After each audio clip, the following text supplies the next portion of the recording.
लोग तो आनुवांशिकता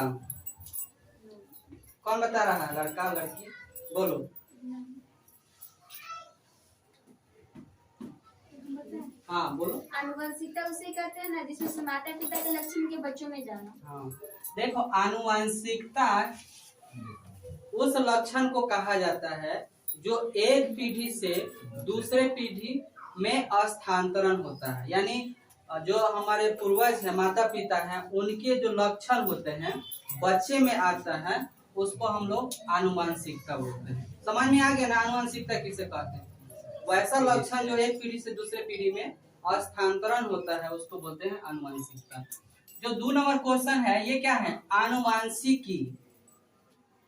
आनुवांशिकी किसको कहेंगे? तब बोलेंगे, सुन लो लोग ध्यान से, जीव विज्ञान की वह शाखा जिसके अंतर्गत आनुवांशिकता के लक्षण का अध्ययन किया जाता है। यानी ये जो लक्षण है ना, जिसके बारे में हम लोग पढ़ते हैं, जानते हैं, उसी को हम लोग बोलेंगे आनुवांशिकी।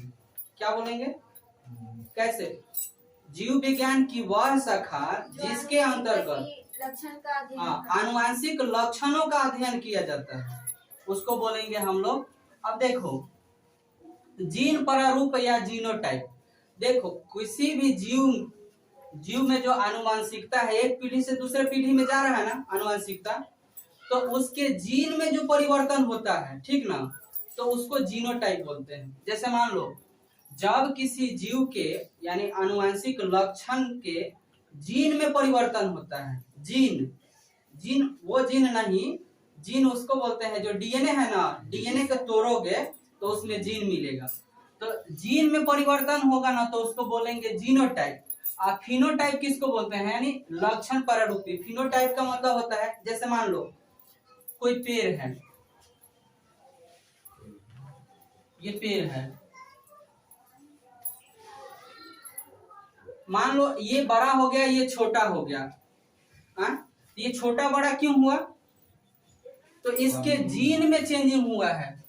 किसी के जीन में चेंजिंग हो गया तो ये बड़ा हो गया, ये छोटा हो गया। लेकिन दिखाई क्या दे रहा है?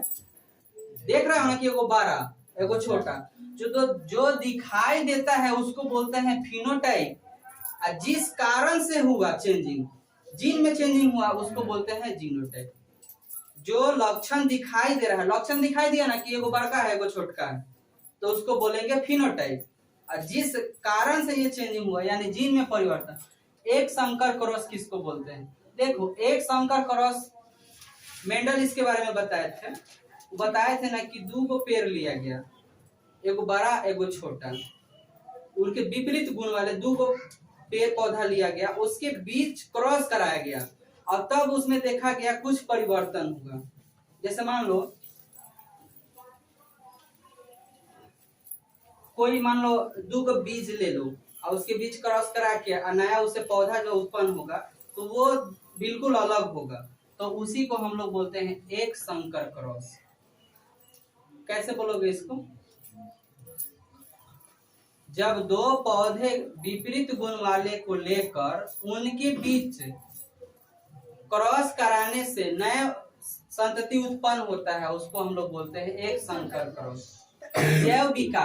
जैव विकास किसको बोलेंगे? जैव विकास वातावरण के अनुसार जीवों में परिवर्तन जैव विकास कहलाता है। वातावरण के अनुसार, मान लो पहले के जीव कैसा था, हम ही लोग बोलता है कि बंदर थे, तो बंदर अब तक काहे नहीं है, कैसे बदल गया? तो कुछ वातावरण के अनुसार जीव में बदलाव होते गया ना। पहले हम लोग झुक के चलते थे, अब सीधे चलते हैं, तो चेंजिंग हुआ है ना। जैसे जैसे वातावरण बदला है वैसे वैसे आदमी में बदलाव आया है, तो उसी को हम लोग जैव विकास बोलते हैं। और ये जो है उपार्जित लक्षण किसको कहेंगे? देखो, जिस अंग को जितना उपयोग करोगे या वातावरण के अनुसार कुछ लक्षण में परिवर्तन होता है। यानी मान लो अभी हम पतले हैं, मान लो आप खूब जिम करेंगे तो क्या होगा? हमारा शरीर बदलाव आएगा ना।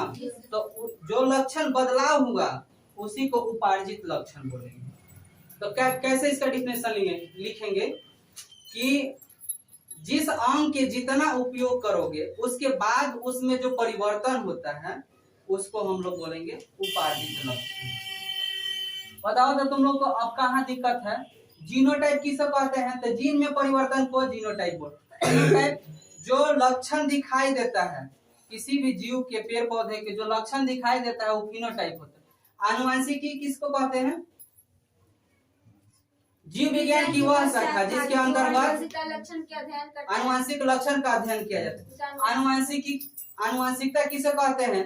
तो वैसा लक्षण जो माता पिता से बच्चे में क्या होता है, आता है, यानी एक पीढ़ी से दूसरे पीढ़ी में स्थानांतरण होता है। और उपार्जित लक्षण जिस अंग को जितना उपयोग करोगे उसके बाद उसमें परिवर्तन होगा, उस परिवर्तन को ही उपार्जित लक्षण बोला जाएगा। नहीं याद हुआ?